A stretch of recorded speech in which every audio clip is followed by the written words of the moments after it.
Walang katibayan sa bagay na hindi ko ginawa. Pero sa tingin ko, may witness ako.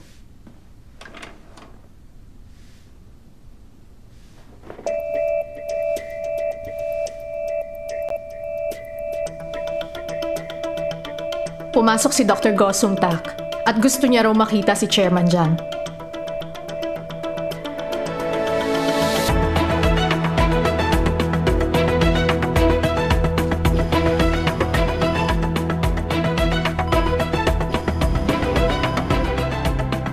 Patingin ang chart niya. Sige. Heto na, Doc. Base sa chart, nakakatanggap na si Chairman Jiang ng 500 units ng heparin gaya ng inutos ni Professor Cha. May cardiac sarcoma ang pasyente na may history ng strokes, pero matagumpay itong naalis sa operasyon. Kaya lang ang nangyari, may isang maliit na thromboemboli ang hindi naalis na maaaring umakyat sa kaliwang atrium at ventricle paakyat sa utak niya. Tiniyak naming walang bleeding at regular ang heparin.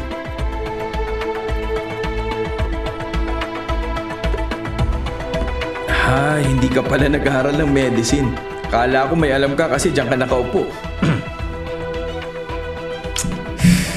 Para mas madaling maintindihan, yung maliit na tumor particle na naiwan, pwedeng umakyat at bumara sa daluyan ng dugo sa utak, kaya binibigyan ng pasyente ng heparin.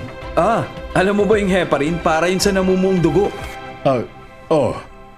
Pero pag nasobrahan, ang bigay mo, baka pumutok ang mga ugat. Tapos anong mangyayari? Yung parting inoperahan, pwedeng pumutok.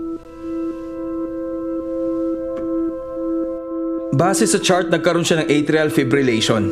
Sa tingin ko, malamang nireseta ni Professor Cha ang maximum na 500 units ng heparin para maiwasang ma-stroke ulit.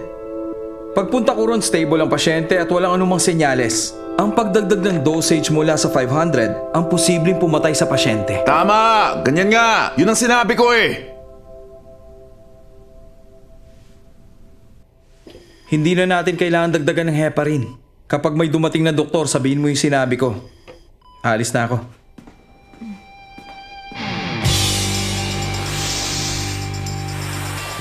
Umalis na siya pagkatapos nun at hindi na po siya bumalik.